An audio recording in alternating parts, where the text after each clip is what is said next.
இன்னைக்கு அய்யனார் துணை சீரியல்ல சோழன் அட்வான்ஸ் குடுத்த 20,000 பணத்த வாங்குறதுக்காக அந்த ஓனர் வீட்டுக்கு போவான். அப்போ அங்க போயிட்டு பேசிட்டு இருக்கும்போது அவரு கேட்பாரு, "என்னப்பா உன் ஒய்ஃபுக்குலாம் வீடு பிடிச்சிருச்சா?" அப்படின்னு சொல்லி கேட்பாரு. அப்போ அவன் வந்து கொஞ்சம் அப்படியே உளருவான். உடனே அதுக்கு அவர் சொல்லுவாரு, "என் வீடெல்லாம் சூப்பரா தான்ப்பா இருக்கும். எந்த பிரச்சனையும் இருக்காது. சீக்கிரமா இப்ப வந்து வீட்ட வந்து பால் காய்ச்சிட்டு குடியேறிக்கோங்க." அப்படின்னு சொல்லிட்டு இருக்கும்போது சோழன் சொல்லுவான், சாரி சார். என் ஒய்ஃபுக்கு வந்து இந்த வீட்டுக்கு வர இஷ்டம் இல்ல. அவளுக்கு தனி குடித்தனம் வரதுக்கே இஷ்டம் இல்லன்னு சொல்லிட்டா. அதனால தான் நான் வந்து இப்போ அட்வான்ஸ் பணத்த வாங்க தான் வந்திருக்கேன் அப்படின்னு சொல்லி சொன்ன உடனே அவரு டென்ஷன் ஆயிருவாரு. என்னப்பா நீ சொல்ற? உன்ன நம்பி இப்போ 1,00,000 அட்வான்ஸோட வந்தவங்க கிட்ட வேண்டான்னு அனுப்பிட்டேன். அதனால இப்ப நான் வந்து டோக்கன் அட்வான்ஸ்லாம் உனக்கு திருப்பி தர முடியாது. நான் வந்து நஷ்டப்படுறதுக்கா? அப்படின்னு சொல்லி சொல்லுவாரு. என்ன சார் நீங்க நஷ்டப்பட்டுட்டீங்க? நான் குடுத்த பணத்த தானே கேட்குறேன். இப்போ அவங்க வரலைனாலும் அடுத்தது வேற ஒருத்தர் வரத்தானே போறாங்க அப்படின்னு சொல்லி சொல்லுவான். அப்போ அந்த ஹவுஸ் ஓனர் சொல்லுவாரு, "இந்த பாருங்க தம்பி, நீங்க நினைக்கிற மாதிரிலாம் அது வந்து நடக்காது. எப்படி தான் இருந்தாலும் உங்க கண்ணு முன்னால தானே நான் டூலெட் போர்ட எடுத்து போட்டேன். அப்போ அந்த டைம்ல இருந்து இனிமே எப்போ அவங்க வருவாங்க எனக்கு? இப்போ வந்தவங்களே நான் வேண்டான்னு சொல்லிட்டேன். இனிமே அவங்க வருவாங்களா இல்லையான்னு எனக்கு தெரியாது." சோழன் சொல்லுவான், "நீங்க தானே சார் டெய்லி ஒரு நாளைக்கு 4 பேர் வாராங்கன்னு சொல்லி சொன்னீங்க." அப்படின்னு சொல்லி சொல்லுவான். "எவ்வளோ பேர் வந்தாலும் எனக்கு அவங்கள பிடிக்கணும்லப்பா. எனக்கு பிடிக்கிறவங்களுக்கு தானே நான் வீட குடுக்க முடியும். இங்க பாரு, உனக்கெல்லாம் டோக்கன் அட்வான்ஸ திருப்பி தர முடியாது. வேணும்னா நீயே வந்து இந்த வீட்ல இருந்துக்கோ. நான் அத பத்தி ஒண்ணும் சொல்லப் போறது கிடையாது." அப்படின்னு சொல்லி சொல்லுவான். அப்போ சோழன் சொல்லுவாங்க, "பாருங்க சார், நீங்க வீட்டுக்கு யாராவது வர்ற வரைக்கும் எனக்கு நீங்க இந்த பணத்த தர வேண்டாம். வீட்டுக்கு வந்து அட்வான்ஸ் குடுத்துட்டு வருவாங்க பாருங்க, அந்த சமயத்துல எனக்கு நீங்க அட்வான்ஸ குடுங்க." அப்படின்னு சொல்லி சொல்லுவான். அப்பவும் அவர் சொல்லுவாரு, "இங்க பாரு, அவரு வர்ற வரைக்கும் எனக்கு இடைப்பட்ட காலம் எனக்கு நஷ்டம் தானே. நான் அப்படிலாம் உனக்கு குடுக்க முடியாதுன்னு." சொன்ன உடனே இவன் ரொம்ப டென்ஷன் ஆயிட்டு இருப்பான். "அதெல்லாம் டோக்கன் அட்வான்ஸ் தர முடியாதுப்பா. உனக்கு அந்த ரூல்ஸே தெரியாதோ! நீ இதுக்கு முன்னாடி வாடகைக்கு போனது கிடையாதோ!" அப்படிங்கிற மாரி பேசுவாரு. அப்ப அவன் சொல்லுவான், "இங்க பாருங்க, வாடகைக்கு போறனோ இல்லையோ, ஆனால் நீங்க என்கிட்ட ஃபர்ஸ்ட்டு சொன்னீங்களா? நீங்க வந்து எனக்கு எந்த ஒரு விஷயத்தையும் ரூபா வாங்குற வரைக்கும் நீங்க அதெல்லாம் சொல்லவே இல்லையே! நீங்க வாடகைய பத்தி, வீட்ட பத்தி எல்லாத்தையும் பேசிட்டு இருக்கும்போது, இத பத்தி என்கிட்ட சொல்லவே இல்லையே!" அப்படின்னு சொல்லுவான் சோழன். உடனே அந்த ஹவுஸ் ஓனர் சொல்லுவாரு, "இங்க பாருப்பா, அதெல்லாம் நாங்க சொல்லிக்கிட்டு இருக்க முடியாது. அது எல்லார் வீட்லயும் நடக்கிறது தான். நீ ஏன் அத தெரிஞ்சிருக்கணும்? உனக்கு தெரிஞ்சிருக்கும்னு நான் நெனச்சேன். நீ வந்து இந்த இடத்துல இருக்காத, கெளம்பு மொதல்ல." அப்படி சொல்லிட்டு இருக்கும்போதே, அங்கேருந்து அவனோட ஒய்ஃப் வருவா, அந்த ஹவுஸ் ஓனரோட ஒய்ஃபு. அப்ப என்னங்க ஆச்சுன்னோனே, "இந்த பாரும்மா, இவங்க வந்து குடுத்த அட்வான்ஸ வந்து திருப்பி கேட்டுக்கிட்டு இருக்காங்க." அப்படின்னோனே, "தம்பி உனக்கெல்லாம் அது தெரியாதா? அது ரூல்ஸே கிடையாது. நீ கெளம்பு." அப்படின்னு அவங்க ஒய்ஃப்ன்னு சொன்ன உடனே கதவ பூட்டிருவாங்க அதுக்கப்புறம். நிலா ஆஃபீஸ்ல வேலை பார்த்துட்டு இருக்கும்போது சோழனுக்கு கால் பண்ணுவா. அப்ப சோழன் இவளோட கால பார்த்தோன்னே, "ஐய்யய்யோ! இவ வேற கால் பண்றாளே! என்ன பண்ண?" அப்படின்னு சொல்லி கவலைப்பட்டுட்டு இருக்கும்போதே, "என்ன நிலா?" அப்படின்னு சொல்லி கேட்பான். "என்ன சோழன், நீங்க ரூபாய் வாங்கிட்டீங்களா? அட்வான்ஸ் ரூபாய?" அப்படின்னு சொல்லி கேட்பான். அத பத்தி தாம்மா இப்ப பேசிட்டு இருக்கேன். இன்னும் வாங்கிருவேன் இப்போ. அவரு ஓனர் நல்லா தான் பேசிட்டு இருக்காரு." அப்படி இப்படின்னு சொல்லிட்டு இருக்கும்போதே, "அதானே, நீங்க வந்து அந்த காச வாங்காம வீட்டுக்கே வந்துராதீங்க. தயவுசெய்து சொல்லிட்டேன். நீங்க கண்டிப்பா இந்த காச வாங்கிட்டு தான் வரணும். அந்த காச வச்சு தேவையில்லாம வேற எதுவும் பிளான் பண்ணிக்கிட்டு இருக்காதீங்க. கடன அடைக்கணும்." அப்படின்னு சொல்லி அவ சொல்லிருவா. அது சரிம்மா, நான் கண்டிப்பா வாங்கிட்டு வந்துடுறேன்னு" சொல்லிட்டு ஃபோன வச்சுருவான். வச்சுட்டு நேரா அந்த ஹவுஸ் ஓனர் வீட்ட போய் காலிங் பெல் அழுத்துவான். அழுத்துனோனே அவங்க திரும்ப வருவாங்க. இவன் நேரா வீட்டுக்குள்ள போய் உட்காந்துருவான். "இங்க பாருங்க, அது என் பணம். சும்மா கொஞ்சம் காசு கிடையாது. ரூ. 20,000. என் 20,000த்த வச்சுக்கிட்டு நீங்க எனக்கு குடுக்க மாட்டேன்னு சொல்லிட்டு இருக்கீங்க. நீங்க குடுக்காம இந்த வீட்ட விட்டு நான் போமாட்டேன்." அப்படின்னு சொல்லிட்டு அவன் போய் உட்காந்துருவான். அப்ப அவரு சொல்லுவாரு, "என்னப்பா சொல்லிட்டு இருக்க? நான் போலீஸ்லாம் போய் இப்ப கூப்பிட்டுருவேன் பார்த்துக்கோ. தேவையில்லாம இங்க வந்து உட்காந்துருக்கேன்." அப்படின்னு சொல்லி சொல்லும்போது, "இங்க பாருங்க, நான் ரூபாய வாங்காம போகவே மாட்டேன். நான் ரூபாய வாங்கிட்டு போலேன்னா என் ஒய்ஃப் என்னைய வந்து வீட்டிலேயே ஏத்துக்க மாட்டா. நீங்க கண்டிப்பா என் காச குடுத்தே ஆகணும். நீங்க குடுக்கலைன்னா நான் அந்த இடத்த விட்டு நான் போகவே மாட்டேன்." அப்படின்னு சொல்லிட்டு அந்த இடத்துலயே உட்காந்துருவான் சோழன். சேரன் வீடு கட்டிட்டு இருக்கிற இடத்துல மண் அள்ளி அப்படியே குடுத்துக்கிட்டு இருப்பான். அப்போ அந்த வழியா கார்த்திகா போவா. அப்ப சேரன பார்த்துட்டு, "என்ன மாமா இந்த வெயில்ல இப்படி உட்காந்து வேலை பார்த்துட்டு இருக்கீங்க? கொஞ்சம் நிழல்ல பார்த்து வேலை பார்க்கலாம்ல?" அப்படின்னு சொல்லி கேட்பா. அப்போ சேரன் சொல்லுவான், "ஏப்பா என் வேலையே இந்த வேலை தானே. இதில வெயிலு, மழை அப்படிலாம் பார்த்துட்டு இருக்க முடியுமா நானு?" அப்படின்னு சொல்லி அவன் சொல்லுவான். "நீ எதுக்குப்பா இங்கிட்டு கூடி போய்க்கிட்டு இருக்க? உள்ள வா." அப்படின்னு சொல்லி கூட்டிட்டு போவான். அப்போ நிழல்ல நின்னுட்டு 2 பேரும் பேசிட்டு இருக்கும்போது அவ சொல்லுவா, "இல்ல மாமா, நான் வேலை தேடி அலைஞ்சுகிட்டு இருக்கேன். அதுக்காக தான் இந்த பக்கமா போயிட்டுருக்கேன். என் ஃப்ரெண்டு என்ன கூப்பிட்டா. அதுக்காக தான் நான் போய்க்கிட்டு இருக்கேன்." "சந்தா எப்படி இருக்காங்க மாமா?" அப்படின்னு சொல்லி அவ கேட்பா. ஓகேப்பா, அவ நல்லா இருக்கா." அப்படின்னு சொல்லிட்டு இருக்கும்போதே, "உங்க கல்யாணம் எப்போ?" அப்படின்னு கேட்பா. "கொஞ்சம் பெரியவங்க கிட்ட பேச்சுவார்த்தை நடந்துகிட்டு இருக்குப்பா. கூடிய சீக்கிரம் கல்யாணம் நடக்கும். கல்யாணம் நடக்கிற நேரத்தில உனக்கு சொல்றேன்." அப்படின்னு சொல்லி சொல்லிருவான் சேரன். "ரொம்ப சந்தோஷம் மாமா." அப்படின்னு சொல்லிட்டே இருக்கும்போதே, அவன் கேட்பான், "ஏப்பா நீ ஓகேவா?" அப்படின்னு. ஓகே தான் மாமா." அப்படின்னோனே, "இல்ல பணத்துக்கு எதுவும் பிரச்சனையா? வேலைக்கெல்லாம் போறேன்னு சொல்றியே?" அப்படின்னு சேரன் கேட்பான். "இல்ல மாமா, நான் வந்து வீட்லயே இருந்துகிட்டு இருந்தா எனக்கு மனசு கஷ்டமா இருக்கும். அதுக்கு தான் கொஞ்சம் வெளிய போனா கொஞ்சம் நல்லா இருக்குமேன்ட்டு வேலை தேடிட்டு இருக்கேன். 2, 3 இடத்துல நான் வந்து அப்ளை பண்ணியிருக்கேன். எனக்கு கிடைச்ச உடனே உங்களுக்கு சொல்கிறேன் மாமா அப்படின்னு சொல்லிட்டு, சரி மாமா நான் கிளம்புறேன்னு சொல்லிட்டு போயிடுவான் கார்த்திகா. பல்லவன் அப்படியே என் ஃப்ரெண்டு கூட சேர்ந்து கோச்சிங் கிளாஸ்க்கு போயிட்டு அதில உட்காந்துருப்பான். அப்போ உட்காந்துருக்கும்போது அவன் ஃப்ரெண்டு சொல்லுவான், நான் 1 வாரத்துக்கு முன்னுக்கூட்டியே வந்துட்டேன். இங்க பார்த்தியா கேர்ல்ஸ் தான் ஜாஸ்தியா இருக்காங்க. பாய்ஸ்லாம் ரொம்ப கம்மி தான்." அப்படின்னு அவன் சொல்லிட்டு இருப்பான். "என்ன அதுக்குள்ள எல்லாத்தையுமே தெரிஞ்சு வச்சுக்கிட்டியா?" அப்படின்னு சொல்லி பல்லவன் கேட்பான். "ஆமா, இன்னும் கிளாஸ் நடத்த ஆரம்பிக்கலைல்ல. அதனால தான் எனக்கு வேற என்ன இருக்கு, சும்மா அப்படியே பார்த்து பேசிட்டு இருப்பேன்." அப்படிங்கும்போது அவன் கிளாஸுக்கு ஒரு பொண்ணு அங்கேருந்து வருவா. வந்தவுடனே இவன் அப்படியே அந்த பொண்ண பார்ப்பான். அப்போ அவன் ஃப்ரெண்டு சொல்லுவான், "இங்க பாருடா, இந்த பொண்ணு தான் இந்த சென்டர்ல ரொம்ப அழகான பொண்ணு. அதனால எல்லாருமே இந்த பொண்ண சைட் அடிப்பாங்க." அப்படின்னு சொல்லிட்டு இருக்கும்போது, அவன் அப்படியே பார்த்துட்டு இருப்பான். அவன் ஃப்ரெண்டுகிட்ட இன்னொரு பொண்ணு அங்கேருந்து வந்து, "என்ன விஷால் எப்படி இருக்க? எப்போ வந்த?" அப்படிங்கிற மாரி பேசிட்டு இருப்பா. அப்போ 2 பேரும் பேசிட்டு இருக்கும்போது சரின்ட்டு அவ போய் உட்கார போவா. அப்போ பல்லவன் சொல்லுவான், "ஏன்டா என்னைய இன்ட்ரோடியூஸ் பண்ணி வைடா அந்த பொண்ணுகிட்ட" அப்படிம்பான். உடனே அவன் சொல்லுவான், "இவன் தான் பல்லவன், என்னோட காலேஜ் மேட்டு" அப்படின்னு சொல்லிட்டு இன்ட்ரோடியூஸ் பண்ணி வைப்பான் அந்த பையன். அவன் ஃப்ரெண்டு பேர் வந்து விஷால். அதுக்கப்புறம் எல்லாரும் அப்படியே உட்காந்துருக்க நேரத்தில அங்கேருந்து சார் வருவாரு. வந்துட்டு, "நான் வந்து இப்போ உங்களுக்கு கிளாஸ்க்கு புதுசா வந்திருக்கேன். அதனால நீங்க வந்தவங்க அத்தன பேரும் உங்களுடைய பேர சொல்லி கொஞ்சம் எனக்கு இன்ட்ரோடியூஸ் பண்ணுங்க." அப்படின்னு சொன்னோனே ஒவ்வொருத்தரா பேசிட்டு சொல்லுவாங்க. அப்போ அந்த பொண்ணு வந்து, "என் பேரு ஸ்வாதி" அப்படின்னு அவள பத்தி சொன்னோனே, இவன் அப்படியே அவள பார்த்துட்டு இருப்பான். அந்த சார் சொல்லுவாரு, "உங்களுக்கு படிக்க வேண்டிய புக்ஸ் எல்லாம் இப்போ வந்துருச்சு. நான் அத உங்களுக்கு டிஸ்ட்ரிபியூட் பண்றேன். வாங்கிக்கோங்க." அப்படின்னு சொல்லிட்டு எல்லாருக்கும் குடுப்பாரு. அப்போ அந்த பொண்ணுக்கு குடுக்கும்போது பல்லவன் அப்படியே பார்த்துட்டு இருப்பான். அதுக்கப்புறம் பாண்டி வந்து கடையில உட்காந்துருப்பான். கடையில உட்காந்துட்டே சோழனுக்கு கால் பண்ணுவான். சோழன் உடனே ஃபோன் எடுத்துட்டு, "என்னடா?" அப்படின்னு சொல்லி கேட்பான். "நீ ரூபாய வாங்கிட்டியா?" அப்படின்னு சொல்லி கேட்பான். "இல்லடா, இன்னும் வாங்கல. அவங்க தரமாட்டேங்கிறாங்க. நான் அவங்க வீட்ல தான் உட்காந்துருக்கேன்." அப்படின்னு சொல்லிட்டு சொல்லும்போது, பாண்டி சொல்லுவான், "எதுவும் பிரச்சனையாடா? நான் வேணா வரட்டுமா?" அப்படின்னு சொல்லி கேட்பான். அப்போ சோழன் சொல்லுவான், "அதெல்லாம் ஒண்ணும் தேவையில்லடா. நானே பார்த்துக்கிறேன். கண்டிப்பா அவங்க கிட்ட நானே கேட்டு வாங்கிருவேன்." அப்படின்னு சொல்லி அவன் சொல்லிட்டு இருப்பான். பாண்டி உடனே அப்படி யோசிப்பான், இவன் ஏதாவது ப்ராப்ளத்தில மாட்டி ஏதாவது பண்ணிறக்கூடாது. அதுக்கு நம்ம போயிருவோம் அப்படின்னு சொல்லிட்டு இவனே கிளம்புவான். கிளம்புற நேரத்தில அங்கேருந்து வானதி வருவா. "என்ன எங்கே கிளம்பிட்ட?" அப்படின்னோனே, "இல்ல ஒரு வேலையா போய்கிட்டு இருக்கேன்." அப்படின்னோனே, "அதெல்லாம் அப்புறம் இருக்கட்டும். வா வந்து உட்காரு." அப்படின்னு சொல்லிட்டு அவன உட்கார வைப்பா. அப்போ இவன் கேட்பான், "என்ன கடைலாம் எப்படி ஓடுதுன்னோனே?" "இப்போ பரவாயில்ல நல்லா தான் போகுது." அப்படின்னோனே, "என்ன லாபம் பார்க்க ஆரம்பிச்சிட்டியா?" அப்படின்னு கேட்பான். "அப்படிலாம் இல்ல. ஆனா முன்னாடி ரொம்ப பயந்துக்கிட்டே இருந்தேன்ல, இப்போ கொஞ்சம் நல்லா தான் போகுது. அதுவும் நம்ம ஜாலியா சிரிச்சுக்கிட்டே இப்போ இருக்கிறேன்னா, அதனால சந்தோஷமா தான் இருக்கு. யாராவது சிரிக்கிறவங்க வந்து பக்கத்துல இருந்தா நல்லா தானே இருக்கு." அப்படின்னு. "யார சொல்றேன்? டாக்டர தான் சொல்றேன். புரியுதா உனக்கு?" அப்படின்னு அவன்கிட்ட சொல்லுவா. அப்புறம் டாக்டர் இன்னைக்கும் ஒண்ணு ஒண்ணு சொல்லிக்கிட்டே இருந்தாரு அப்படின்னு சொல்லிட்டு, அவர பத்தியே பிராணத்த பேசுனோனே இப்படியே அவன் அமைதியா இருப்பான். அவர் இன்னைக்கு ஒரு ஜோக் சொன்னாருன்னு சொல்லிட்டு, அத சொல்லிட்டு அவளே சிரிச்சுட்டு இருந்த நேரத்துல, "சரி நீ கிளம்பு. நான் வந்து இப்போ அவசரமா வெளிய போறேன்." அப்படின்னு சொல்லிட்டு கிளம்புவான். "எங்க பாண்டி போற அவசரமான்னோனே?" "சோழன் ஒரு பிரச்சனையில மாட்டிக்கிட்டான். அவன் என்ன நிலைமையில இருக்கான்னு தெரியல. நான் போறேன்." அப்படின்னு சொல்லி சொன்னோனே, "அப்படியா? என்ன சொல்ற? என்ன பிரச்சனைன்னோனே?" அவன் அந்த வாடகை பணத்த குடுக்காத விஷயத்த சொல்லுவான். "அப்படியா? அப்ப இரு நானும் உன் கூட வாரேன்." அப்படின்னு சொல்லி இவ சொல்லுவா. "நீ எதுக்கு வார?" அப்படின்னு சொல்லி கேட்பான். "இல்ல நீயும் டென்ஷனா இருக்க, அவரும் டென்ஷனா இருக்காங்க. 2 பேரும் ஏதாவது டென்ஷன் ஆகி கோவத்துல ஏதாவது பண்ணும்போது, நான் உங்கள கூட வந்தேன்னா, நான் கொஞ்சம் சமாதானமா பேசுவேன்ல. நான் வாரேன்." அப்படின்னு சொல்லிட்டு அவளும் கூட போவா. சோழன் வந்து அந்த ஓனரு கிட்ட வந்து, "சார் எனக்கு எப்படி என் பணம் வேணும்." அப்படிங்கும்போது, "இங்க பாரு தம்பி, அதெல்லாம் எங்களால குடுக்க முடியாதுன்னு" 2 பேரும் பேசிட்டு இருப்பாங்க.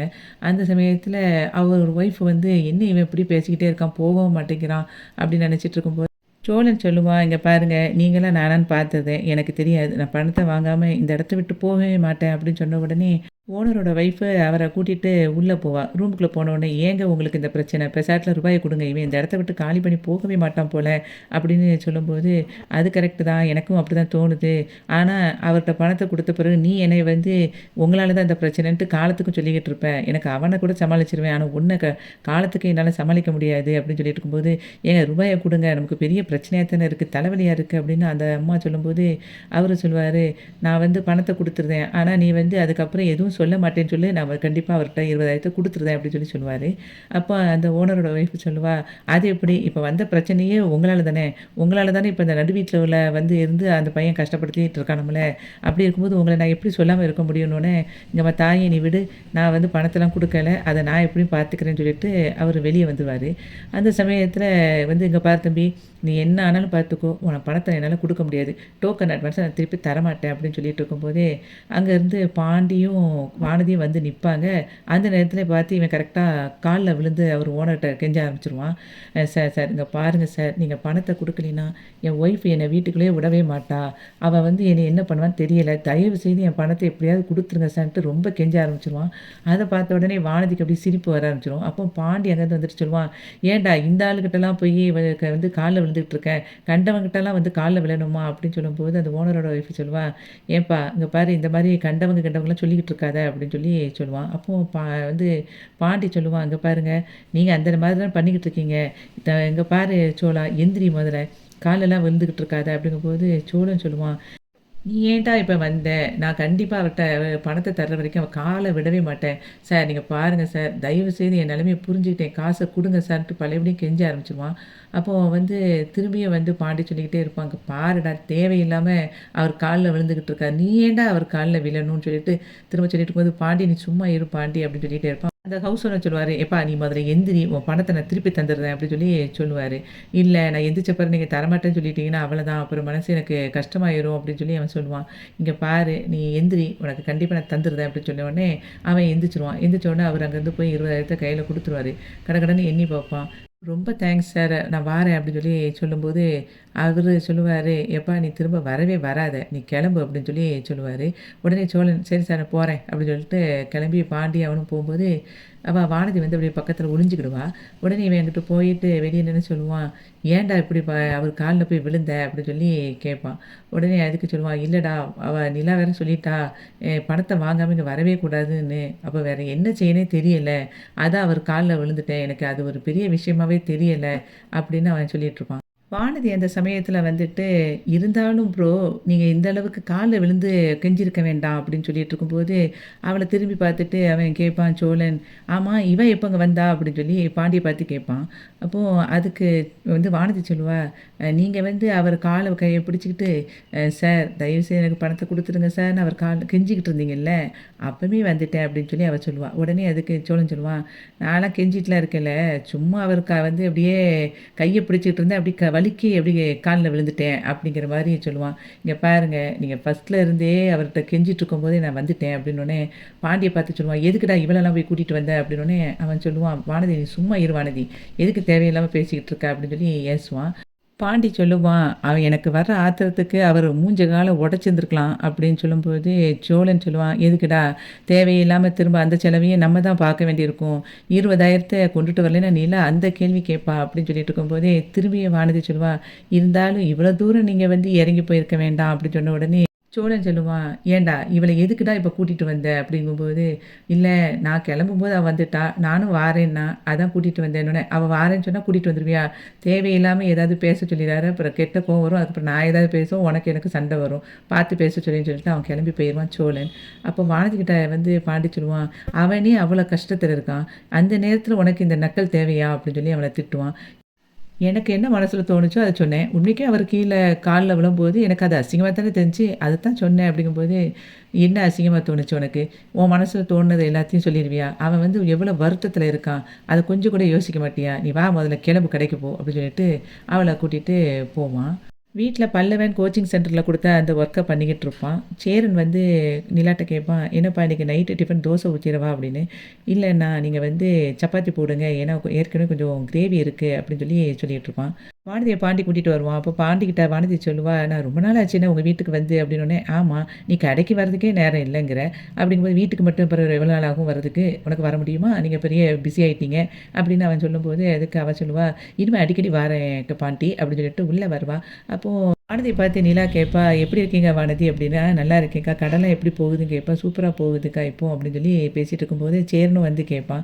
அப்போது வந்து அங்கேருந்து நடேசன் சொல்லுவார், என்ன வாங்க மெடிக்கல் ஓனரம்மா அப்படின்னோடனே, போங்க அங்கிள் என்னை கிண்டல் பண்ணிகிட்டு இருக்காதீங்க அப்படின்னோடனே, உண்மைக்கு தான் சொல்கிறம்மா, இப்போ நீ வந்து மெடிக்கல் ஓனர் ஆகிட்டு இல்லை அதான் அப்படின்னு சொல்லிட்டு இருக்கும்போது சேரன் சொல்லுவான், இங்கே வந்து ரொம்ப நாள் ஆச்சு இல்லைப்பா நீ அப்படின்னோடனே, ஆமாம் நேரமே இல்லை அப்படின்னு சொல்லிட்டு பேசிகிட்டு இருப்பாங்க. அப்போது வானதி கிட்ட வந்து இவா நிலா கேட்பா, கடைலாம் எப்படி இருக்குன்னொடனே, கடை நல்லா ஓடுது இப்போது ஒன்றும் பிரச்சனை இல்லை, ஏன்னா இந்த டாக்டர் வந்து ரொம்ப கைராசிக்காரர் டாக்டர் அப்படின்னு சொல்லிட்டு எல்லாருமே இப்போது டாக்டர்கிட்ட நிறைய பேஷண்ட்ஸ் வராங்க, அதனால் மெடிக்கல் ஷாப்பும் நல்லா ஓடுது அப்படின்னு சொல்லி அவள் சொல்லிகிட்டு இருப்பாள். அப்போ சேரன் சொல்லுவான், ஆமாம் நானும் கேள்விப்பட்டேன்ப்பா, அந்த டாக்டர் வந்து ரொம்ப கைராசிக்காரர் அப்படின்னு. ஆமாண்ணே. அவர் வந்து கைராசிக்கார டாக்டர் தான். நம்ம வீட்ல யாருக்கும் உடம்பு சரியில்லைன்னா, நீங்க அந்த டாக்டர்ட்டயே வந்து மெடிக்கல் செக்கப் எடுத்துக்கோங்க. நல்லா பார்ப்பாரு அப்படின்னு உடனே, அதுக்கு பாண்டி சொல்லுவான், "என்ன உன் புராணத்த இங்கேயும் வந்து சொல்ல ஆரம்பிச்சுட்டியா?" அப்படின்னோனே, "இங்க பாருங்கண்ணே, இப்படி தான் டாக்டர பத்தி பேசினாலே இவரு வந்து கோவப்படுறாரு." அப்படின்னோனே, அதுக்கு வந்து "ஏன்டா?" அப்படின்னு சொல்லிட்டு சரின்னு கேட்பான். உடனே பாண்டி சொல்லுவான், "டாக்டர்னா என்ன செய்யணும்? ட்ரீட்மெண்ட்ட தான் குடுக்கணும். அவரு ஜோக்கு சொல்லிக்கிட்டு இருக்காரு." அப்படின்னு சொன்ன உடனே, "ஆமா, ஜோக்கு சொன்னா என்ன? இதில என்னடா இருக்கு?" அப்படின்னு சொல்லி சேரன் சொல்லுவான். "நீங்க நல்லா கேட்டீங்கன்னா, அவர பத்தி பேசினாலே இந்த பாண்டிக்கு கோவம் தான் வருது. நீங்களே கேளுங்க. அவரு நல்ல ஜோக் அடிப்பாரு. ஒரு நாள் என்ன தெரியுமா நடந்துச்சு? அவரு டாக்டர்ட்ட வந்து ஒரு பேஷண்ட் வந்தாராம். அவர் உடம்புல நிறைய வியாதி இருந்துச்சாம். அப்படி இருந்தும் ரொம்ப குண்டாவும் இருந்தாராம். உடனே டாக்டர் சொன்னாராம், "நீங்க நல்ல எக்ஸர்சைஸ் பண்ணணும். அப்பதான் வந்து உங்களுக்கு நல்லது." அப்படின்னு சொல்லி சொல்லியிருப்பாரு போல. உடனே அதுக்கு அந்த பேஷண்ட் சொன்னாராம், "நான் நல்லா விளையாடுறேன்." அப்படி விளையாடியுமே ஏன் இவ்வளோ குண்டா இருக்கீங்க? அப்படின்னு டாக்டரு கேட்டதுக்கு, அவரு ஃபோன்ல பேட்டரி தீர்ற வரைக்கும் விளையாடியிருக்காராம் அப்படின்னு சொல்லிட்டு வானதி சிரிச்சோனே எல்லாருமே சிரிச்சுருவாங்க. அப்போ அவன் பாண்டி மட்டும் அப்படியே இருப்பான். அப்போ பாண்டிகிட்ட திரும்ப திரும்ப சொல்லி அத சிரிச்சுட்டு இருப்பான் பல்லவன். அப்போ இவ சொல்லுவா வானதி, "பார்த்தீங்களாக்கா, இந்த ஜோக்கு சிரிப்பா தானே இருக்கு. இப்படிதான் அவர் நெறைய ஜோக்கு சொல்லிக்கிட்டு இருப்பாரு." அப்படின்னோனே எல்லாருமே திரும்ப திரும்ப சிரிச்சுட்டே இருப்பாங்க. அப்போ இவன் பல்லவன் வந்து பாண்டிகிட்ட சொல்லுவான், "அவர் பயங்கர ஜோக்கா இருக்குல்ல." அப்படின்னு சொல்லி சொல்லும்போது, "உங்களால தான்டா அவ வந்து திரும்ப திரும்ப இதையே சொல்லிக்கிட்டு இருக்கா." அப்படின்னு அவன் சொல்லுவான்.